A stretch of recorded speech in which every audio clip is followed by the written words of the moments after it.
अकेले रूम में light of करके रोने से या अरिजीत सिंह के गाने सुनने से तुम्हारी लाइफ बदलने वाली नहीं है। मैंने अपने खुद की आंखों से एक्सपीरियंस किया है और देखा है। मैंने अपने दोस्त को ये सब झेलते हुए देखा है। उससे ज़्यादा पागल और डेस्परेट बंदा मैंने भाई आज तक नहीं देखा था। 2022 की बात है। वो अपनी बंदी को चार चार बार दिन को मैसेज करता था, फिर भी वो इग्नोर कर देती थी। उसका मैसेज स्क्रीन पर पड़ा रहता था, सामने वाला ऑनलाइन रहता था, स्टेटस अपडेट करता था, पर इसके मैसेज का एक रिप्लाई तक नहीं आता था। फिर भी ये बंदा सुबह से शाम तक एक नोटिफिकेशन के इंतज़ार में इतना पागल हो चुका था कि वो अपना पूरा दिन बर्बाद कर देता था। पूरे 4 साल तक उसने टॉक्सिक रिलेशनशिप झेला। 4 साल। और जब फाइनली उनका ब्रेकअप हुआ तो उसकी हालत डिस्क्राइब करने लायक नहीं थी। वो अपने रूम से बाहर नहीं निकलता था। मैंने गया उसके घर पे, उसको कैसे तैसे कन्विंस किया एटलीस्ट शाम को वॉक पे जाने के लिए। मैं उसके साथ जाता था। मेरे को आज भी याद है, जब पहले दिन मैं उसके साथ वॉक करने गया था तब वो घर से बाहर थोड़ी दूर जाते ही वो भाई रो दिया पूरा। चलते चलते वो इतना फूट फूट के रो दिया कि हमारे बगल में जो सारे लोग जा रहे वो देख रहे बंदे को हुआ क्या है। उसको लगता था कि उसकी सारी दुनिया ख़त्म हो गई है, पर सच बात तो ये थी कि अब उसकी दुनिया शुरू होने वाली थी। लेकिन आगे बढ़ने से पहले तो मैं वार्निंग दे देता हूँ। अगर तुम्हारा सही में अच्छा रिलेशनशिप चल रहा है, हेल्दी रिलेशनशिप चल रहा है, तो इसका मतलब ये नहीं है कि जिम जाना है तो ब्रेकअप तो करना ही पड़ेगा। अगर तुम्हारा रिलेशनशिप ठीक ठाक चल रहा है तो ये नौटंकी करने की कोई ज़रूरत नहीं है। रिलेशनशिप हेल्दी चल रहा है तो चलने दो। ये मैसेज उन लोगों के लिए है जिनका रिलेशनशिप जेन्युइनली टॉक्सिक हो चुका है, जहाँ रिस्पेक्ट नाम की चीज़ कोई बची नहीं है, चीज़ें पूरी तरीके से बेकार हो गई है और अब ब्रेकअप नेचुरली होने वाला है। अगर तुम इस फेस में गुजर रहे हो या गुजरने आने वाले हो तो अब वक्त आ गया है कि तुम एक बात अपने मन में बिठा लो, ये कड़वा सच एक्सेप्ट करो। सबसे बड़ा सच है, तुम्हें पता है क्या है? इस पूरी दुनिया में ऐसा कोई दीवन या दुनिया की इकलौती मोहब्बत जैसा कोई चीज़ नहीं होता। ये सब हमने बॉलीवुड की मूवीज़ देख देख के, वेब सीरीज़ या इंस्टा रील्स में देखा है। बट तुम्हें रियलाइज़ करना पड़ेगा वो जस्ट एक हाईलाइट रील है। वो जस्ट एक 2 या 1 घंटे की मूवी है। वो पूरे लाइफ में वैसा नहीं हो सकता। जब तुम ये मानते हो कि वही सिर्फ मेरे लिए एक बनी है, उसके बिना तो मेरी लाइफ ही ख़त्म है, तुम अपने पैरों पर खुद ही कुल्हाड़ी मार रहे हो। तुम्हारा माइंड तुम एक होपलेस विक्टिम बना रहा है। तुम अपने साथ खुद विक्टिम कार्ड खेलने वाले हो।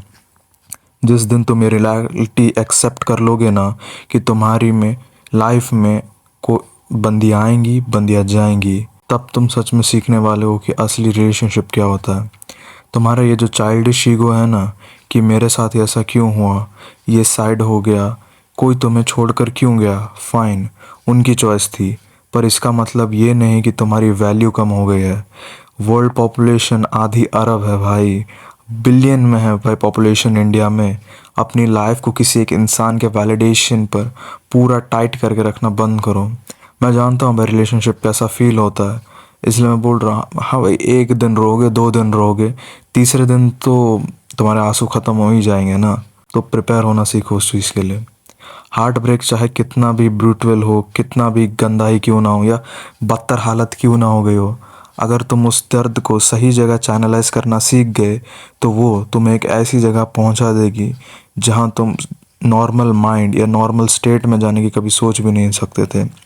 दर्द में बहुत पावर होती है। जब तुम्हारा दिल टूटता है, तुम्हारा पूरा ईगो शैटर्ड हो जाता है, तुम्हारे पास 2 ऑप्शन होते हैं। पहला ऑप्शन कि तुम वहाँ सैड सॉन्ग सुनते रहो, अकेलेपन में डूब जाओ, दारू पियो, शराब पियो, सिगरेट्स। दूसरा, उस सारे गुस्से को, उस सारे रिजेक्शन को, उस सारे दर्द को अपनी लाइफ में फ्यूल की तरह यूज़ करो। मेरा वही दोस्त हर शाम सड़कों पर रास्ते भर रोता था जब भी हम वॉक करने जाते थे। उसने दूसरा रास्ता चुना। आज इसी महीने से उसने जिम जाना शुरू किया है और मैंने उसकी लाइफ में इतनी जेन्युइन स्माइल कभी नहीं देखी थी जब वो जिम के पहले दिन उसने अपना पहला वर्कआउट ख़त्म किया था। उसकी फ़िज़िकल स्ट्रेंथ डबल होने वाली है, मैं गारंटी के साथ बोल सकता हूँ। बॉडी में मसल मास दिखने वाला है और सबसे बड़ी बात, उसकी मेंटल टफनेस अब अलग लेवल पर जाने वाली है। अब उसे जितने भी रिजेक्शंस मिले उसे कोई फ़र्क नहीं पड़ने वाला। लोग अक्सर पूछते हैं भाई ब्रेकअप के बाद जिम जाने से क्या होता है। जिम सिर्फ तुम्हारे बाइसेप्स का साइज़ थोड़ी नहीं बढ़ाता, जिम तुम्हारा दिमाग को स्ट्रांग बनाता है।